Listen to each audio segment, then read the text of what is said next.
परिचय। वाह, कितना सुंदर चित्र है। इसे किसने बनाया है? मैंने बनाया है। इसे कागज से बना सममित डिजाइन कहते हैं। मैंने सममिति के बारे में सुना है, लेकिन ये क्या है? ये मैं नहीं जानती। मैं तुम्हें बताऊंगी, मेरे साथ आओ। उद्देश्य। इस पाठ के अंत में आप निम्न करने में सक्षम हो जाएंगे। सममित रेखा को परिभाषित करना, दी गई आकृति में सममित रेखा को पहचानना, समबहुभुज की सममित रेखा को समझना, दर्पण रेखा को समझना, घूर्णन सममिति को समझना और दी गई आकृति में घूर्णन सममित के क्रम को पहचानना। सममित रेखा। इन आकृतियों को देखो। जो रेखा तुम देख रही हो वो इन आकृतियों की सममित रेखा है। सममित रेखा ये क्या है? जब हम आकृति को सममित रेखा के अनुदिश मोड़ते हैं तो दोनों भाग परस्पर संपाती हो जाते हैं। अतः हम कहेंगे कि ये आकृति सममित है और ये रेखा सममित रेखा है। सममित रेखा की पहचान। प्रिया, क्या तुम अब किसी आकृति की सममित रेखा को पहचान सकती हो? मैं प्रयास करूंगी। इस आकृति में ये रेखा सममित रेखा या अक्ष रेखा है। कैसे? जब हम इस आकृति को इस तरह मोड़ते हैं तो हम देखते हैं कि इसके दोनों भाग परस्पर संपाती हैं। अतः यही रेखा सममित रेखा है। अच्छा, तुमने अब सीख लिया है।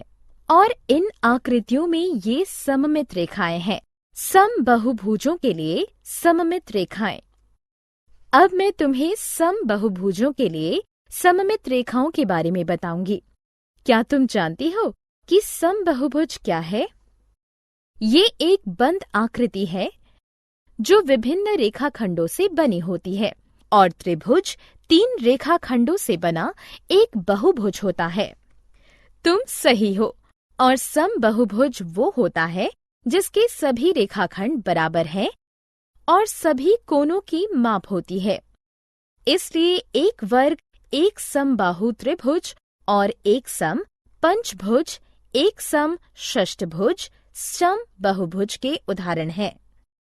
इनकी सभी भुजाएं और कोनों की माप बराबर होती है। क्या समबहुभुज बराबर होते हैं? हाँ, समबहुभुज सममित आकृति होते हैं और उनमें कई सममित रेखाएं होती हैं। इन आकृतियों को देखो। एक समबाहु त्रिभुज में 3 सममित रेखाएं होती हैं। एक वर्ग में 4 सममित रेखाएं होती हैं।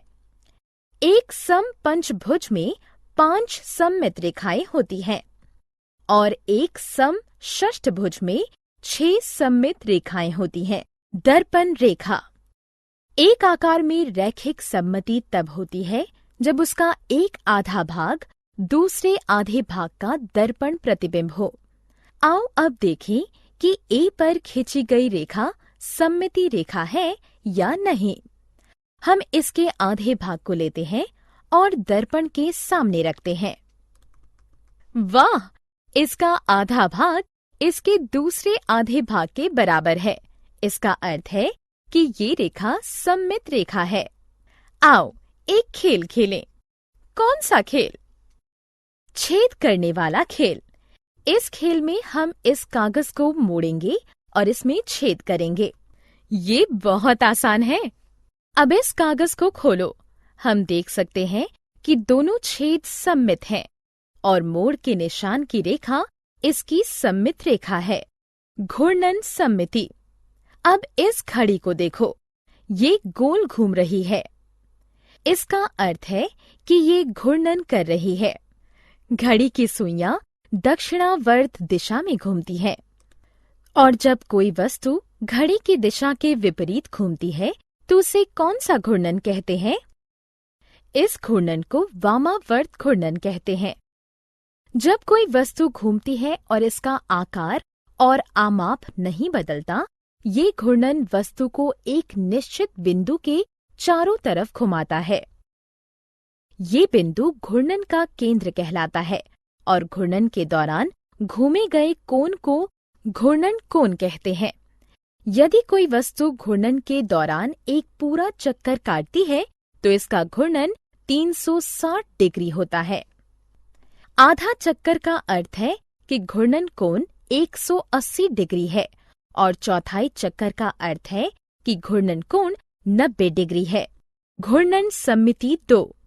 ये कागज की फिरकी है, इसमें घूर्णन सममिति है। यदि तुम इसे इसके केंद्र से 90 डिग्री घुमा दो तो कागज की फिरकी का आकार पहले जैसे ही दिखाई देगा। पूरे चक्कर में इसमें ऐसे 4 स्थितियां दिखती हैं: 90 डिग्री, 270 डिग्री और 360 डिग्री पर कागज की फिरकी बिल्कुल एक जैसी ही दिखाई देगी। इसलिए हम कह सकते हैं कि इसमें क्रम 4 की घूर्णन सममिति है। घूर्णन सममिति 3। प्रिया, क्या तुम बता सकती हो हमारे आसपास की आकृतियों में किसमें घूर्णन सममिति होती है? हाँ, जब हम किसी फल को काटते हैं तो उसके अनुप्रस्थ काट के आकार में घूर्णन सममिति होती है। कई सड़क संकेतों में घूर्णन सममिति होती है। रैखिक सममिति और घूर्णन सममिति। क्या तुम जानती हो कि सबसे पूर्ण सममिति आकृति कौन सी है? क्या ये वृत्त है? हाँ, वृत्त सबसे पूर्ण सममित आकृति है। इसको एक केंद्र के परित किसी भी कोण पर घुमाकर वही आकृति प्राप्त की जा सकती है। साथ ही इसकी अपरिमित सममित रेखाएं हैं। इस वृत्त के प्रतिरूप को देखिए। केंद्र से होकर जाने वाली प्रत्येक रेखा परावर्तन सममिति की एक सममिति रेखा है तथा केंद्र के परित प्रत्येक कोण के लिए इसकी एक घूर्णन सममिति है। सारांश। आइए हमने जो कुछ सीखा है उसे संक्षेप में दोहराएं। किसी आकृति में सममित रेखा होती है यदि उसमें एक ऐसी रेखा हो जिसके अनुदिश आकृति को मोड़ने पर दोनों भाग परस्पर समपाती हो जाएं। समबहुभुज में समान भुजाएं और समान माप के कोण होते हैं। उनमें एक से ज्यादा सममित रेखाएं होती हैं। दर्पण प्रतिबिंब सममिति बनाते हैं। घूर्णन किसी वस्तु को एक निश्चित बिंदु के परित घुमाता है। ये नियत बिंदु घूर्णन का केंद्र है। जिस कोण से वस्तु घूमती है उसे घूर्णन कोण कहते हैं। आधे घूर्णन का अर्थ है 180 डिग्री और 1/4 घूर्णन का अर्थ है 90 डिग्री। घूर्णन दक्षिणाव्रत और वामाव्रत दोनों दिशा में हो सकता है। यदि आधे घूर्णन के बाद भी कोई आकृति समान दिखाई दे तो हम इसे घूर्णन सममिति कहते हैं।